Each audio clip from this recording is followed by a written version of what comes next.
memory. That's right. Happy to help. Thanks. Even though it's against your point. But anyways, Adam Smith talked about capitalism. But he also said that it cannot go unregulated. You know, it has to be regulated, or else, like you said, it will become a monopoly.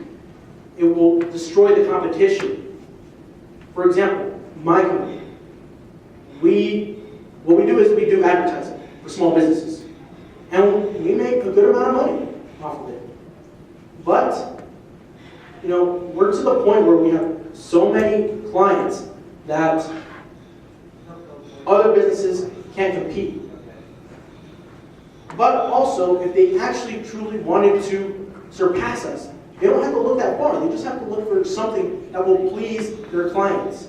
The way we did it originally was providing high-end products at a cheaper cost. And we found ways to reduce those costs. And to prosper in a capitalistic society, you got to innovate. You got to find ways to do things that couldn't be done before. That's how we won the space race. Didn't actually win the space race, by the way. Well, sorry, the moon race. I apologize. Yeah. Well, okay. So what I would say is, first off, I really disagree with you that capitalism doesn't do everything we say. It does, and it's a rapacious system. I say it's a rapacious system that spreads slavery and destruction and oppression, and it clearly does that. Oh yeah, of course. So this is what I would say to you. So there are two economic terms. One is an economy of scale. Actually, I guess I have a bad memory as well, because the second term escapes me. But it's basically an initial cost. Let's reverse those. For any given industry, there's an initial cost, and that initial cost alters based on the market. Let's say that I want to become an oil baron. Well, that's going to be basically impossible for me. Why? Because the initial cost to become an oil baron and trade in energy is incredibly high. Why? Because almost all those energy resources are already owned. Now, if we are Daniel Day-Lewis in There Will Be Blood, the cost is very little. I need to only buy, at relatively low land costs, a small plot of land. So as we can see, in almost every single industry, the initial cost is very small, and the end cost is very large. Bill Gates was able to buy an initial cost at a very small amount. The famous, IT guys working out of their parents' basement. Or Google.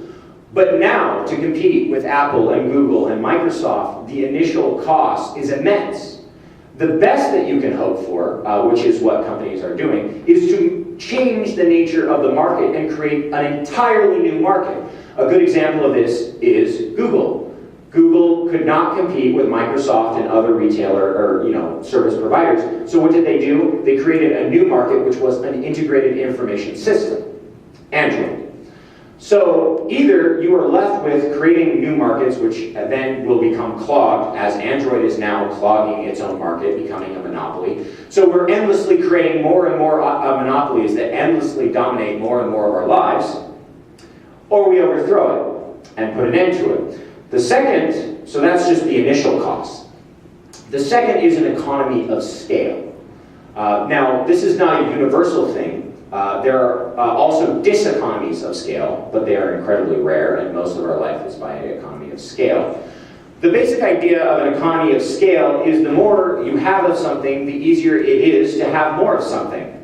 It is easier to have a large factory with each worker doing one aspect of one shoe in an assembly line than it is to have an Italian master individually make every part of your fine leather shoe. And almost every single industry has an economy of scale. Well, as a new industry starts, those who are either lucky or have the higher initial investment will continue to get more and more economies of scale. As they grow larger, it becomes easier to become larger. Thus, they become larger, which makes it easier to become larger, creating, in essence, in its very character, in its very nature, at its fundamental, radical root, the necessity of monopolies and the rise of monopolies in capital. The third point, some industries do not function either by this high initial cost of the purchase, of the buy-in, or economies of scale. And what are these?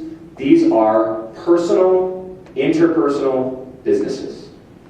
And in fact, a skill-based economy is the way that capitalist economists refer to it. It means that we'll all be friendly greeters at Disney and Walmart and what have you, and we'll all do business marketing or write novels or write, not necessarily novels, but more likely SEO, search engine or optimization codes, and we'll all be locked into dead-end partial jobs where we're not paid enough. Why? Paul Krugman's essay, Capitalist Economist, but one of the smart ones, Rise of the Robots. The more you own, the easier it is to own more. This is a self-evident truth. It is clear throughout history, and that is why there is no competition. That is why that despite us going to the mall and seeing dozens and dozens of different shops, almost all of them are owned by one or two financial investment banks.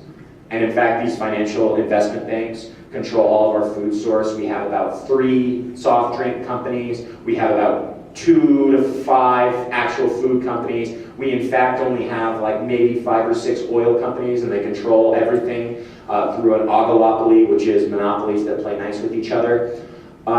It's a necessary condition of capitalism. It's right there in the founding principles.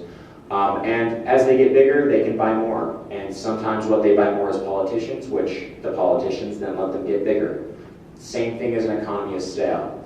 It's probably a great day when that first capitalist buys their first politician, and before they know it, they have an entire party following their goals. So yeah, that's why you don't really have any free choice, and that's why even though you seem to have choice, it's very unfulfilling.